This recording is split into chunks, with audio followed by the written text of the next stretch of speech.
Hello everyone, welcome to my channel. मैंने ना इसके पहले महाराज जो है उस टॉपिक की मैंने वीडियो अपलोड कर चुकी हूँ। ठीक है, उसमें मैंने सोची थी कि मैं पूरे महाराज जो है उसको इंक्लूड करूँ, बट वीडियो बहुत लंबी हो रही थी तो मैंने सोची कि दूसरी वीडियो बना लेते हैं। तो मैंने उसमें अभ्रक और वैक्रांत के बारे में बताई हूँ। ठीक है, पूरा अच्छे से डिटेल डिस्कशन की हूँ, पूरा अच्छे से बताई हूँ। तो उसको देख लेना पहले, फिर उसके बाद ये वाली वीडियो देखना। ओके, मैं लिंक जो है डिस्क्रिप्शन बॉक्स में डाल दूँगी आपको। ठीक है, तो चलो स्टार्ट करते हैं अभी वीडियो को। ठीक है, तो मार्कशीट मार्कशीट के बारे में हम देखेंगे अभी। ठीक है, तो मार्कशीट जो यह भी एक महारस है। ओके, इसका पर्याय जो है शब्द कौन कौन सा है, तो वह है स्वर्ण मार्कशीट, धातु मार्कशीट और ताप्य। यह इसका पर्याय शब्द है। ठीक है, उसके बाद मार्कशीट जो है उसके भेद कौन कौन से हैं, तो मार्कशीट जो है उसके दो भेद होते हैं। वह है स्वर्ण माक्षिक और रौप्य माक्षिक। जो स्वर्ण माक्षिक रहता है ना, उसमें ताम्र, लौह व गंधक उसका यौगिक होता है वह। ठीक है, मतलब कि उसमें वह प्रेजेंट रहता है। कौन प्रेजेंट रहता है, तो ताम्र, लौह व गंधक ये जो है उसमें प्रेजेंट रहता है, इसलिए उसको क्या कहते हैं, स्वर्ण माक्षिक को हम ताम्र गंधकायस कहते हैं। ठीक है, ताम्र गंधायस इसे हम कहते हैं। ठीक है, और स्वर्ण माक्षिक जो रहता है ना, यह सर्वश्रेष्ठ रहता है। मतलब कि माक्षिक में सबसे सर्वश्रेष्ठ जो है वह स्वर्ण माक्षिक रहता है। जो भी औषधि वगैरह हम बनाते हैं ना माक्षिक से, तो वह हम स्वर्ण माक्षिक से ही बनाते हैं। ठीक है, उसके बाद है रौप्य माक्षिक। रौप्य माक्षिक जो है उसमें लौह और गंधक दोनों ही प्रेजेंट रहते हैं, दोनों ही उसमें उपलब्ध रहते हैं। ठीक है, इसलिए हम उसको क्या कहते हैं, कि उसको गंधकायस कहते हैं। ठीक है, गंधायस कहते हैं उसको। ठीक है, हम रौप्य माक्षिक को। और ये उतना गुणकारी नहीं रहता, ये ज़्यादा गुणकारी नहीं रहता है। जो स्वर्ण माक्षिक है वह ज़्यादा गुणकारी रहता है, इसलिए हम उसका उपयोग जो है वह औषधि बनाने बनाने के लिए हम करते हैं। ठीक है, ओके। फिर उसके बाद माक्षिक का शोधन किस तरीके से करना है हमको, मैं बताती हूँ आपको। ओके, तो माक्षिक शोधन, तो हमको क्या करना है कि एरंड तेल लेना है और मातुल्युंग नींबू स्वरस लेना है। ठीक है, उसमें हमको डोला विधि यंत्र जो है उससे हमको 6 घंटे तक स्वेदन करना है। इससे क्या होता है कि माक्षिक जो है वह शुद्ध हो जाता है। ठीक है, हमको डोला यंत्र विधि मतलब क्या होता है ना, कि आपको एक मटका लेना है। ठीक है, वो मटका लोगे। ठीक है, घड़ा बोलते हैं ना, जिससे मिट्टी का जो घड़ा रहता है, मिट्टी का मटका रहता है। ठीक है, वो लेना है आपको। ठीक है, उसमें क्या करना है, उसको आपको एरंड तेल और मातुलुंग नींबू स्वरस से आधा उसको भर लेना है। ठीक है, फिर जो मटका है, मतलब जो घड़ा है, उसकी जो मुख रहता है ना, मतलब उसका जो ओपनिंग है, वहाँ पर आपको ना उसमें दो तरफ से आपको गड्ढा जो है वह खोदना, मतलब गड्ढा जो है वो करना है।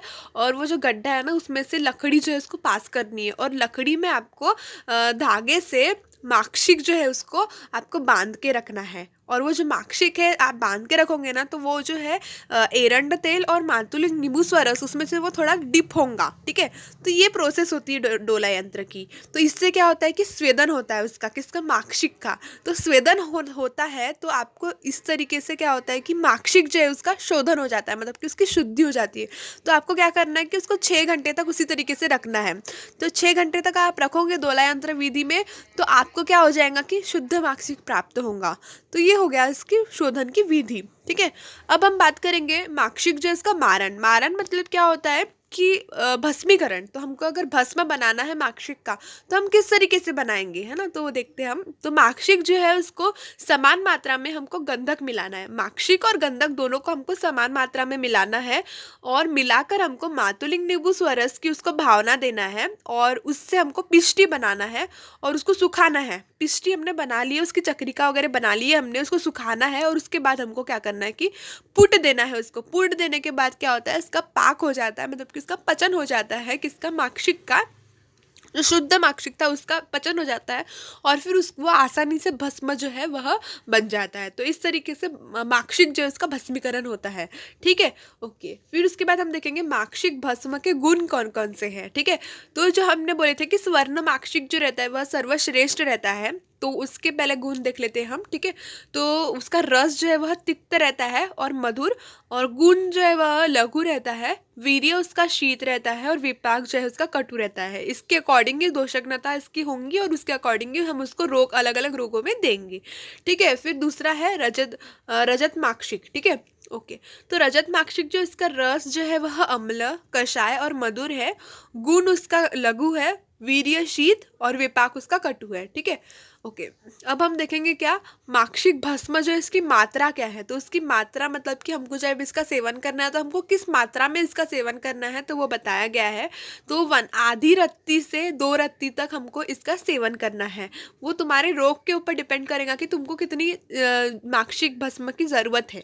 ठीक है, तो वो मतलब कि डॉक्टर के सलाह से ही आपको यूज़ करना है इसको। ठीक है, ओके। फिर इसका प्रमुख योग कौन कौन सा है। तो यह पंचामृत, परपटी और चंद्रप्रभा वटी, इसमें भी यह माक्षिक भस्म जो है वो पाया जाता है। ठीक है, ओके। फिर अब हम देखेंगे विमल, ये भी महारस है। ठीक है, तो विमल जो इसके भेद देख लेते हैं सबसे पहले। तो हेम, रौप्य और कांस्य, इस तरीके से 3 प्रकार के भेद उसके हो गए विमल के। ओके, इसका अब हम शोधन की विधि देखते हैं। तो शोधन कैसा होता है इसका। वासा स्वरस, जम्भीरी, नींबू स्वरस में से किसी भी एक द्रव में दोला यंत्र विधि से हमको स्वेदन करना है। इससे क्या होता है कि विमल जो है वह शुद्ध हो जाता है। ठीक है, मैंने आपको बताया ना दोला यंत्र विधि किस तरीके से करते हैं।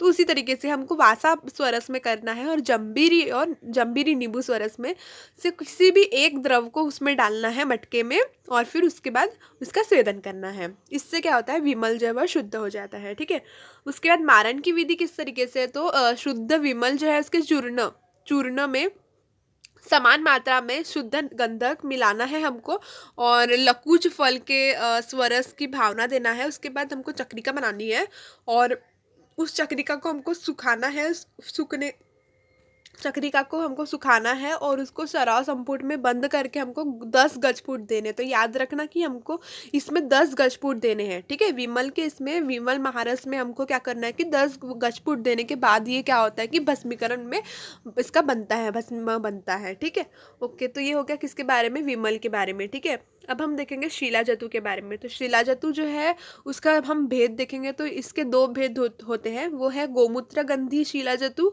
और कर्पूर गंधी शिलाजतु। ठीक है, गोमूत्र गंधी जो रहता है वह सर्वश्रेष्ठ रहता है। ठीक है, ओके। अब हम इसका शोधन विधि देख लेते हैं शिलाजतु का। तो इसको शोधन करना है तो किस तरीके से करोगे आप। तो इसका गोदुग्ध, त्रिफला क्वाथ या फिर भृंगराज स्वरस में शिलाजतु जो है उसको लोह पात्र में घोल कर धूप में सुखाने से जो है वह शुद्ध हो जाता है। ठीक है, ओके।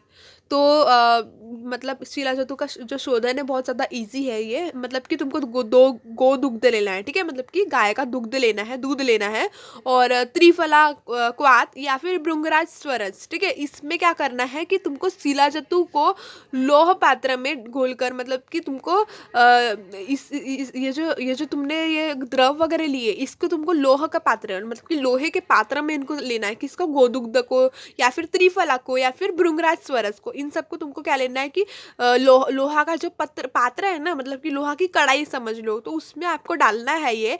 फिर उसके अंदर आपको शिलाजतु डालना है और उसको घोलना है और फिर घोलने के बाद इसको धूप में सुखा देना है।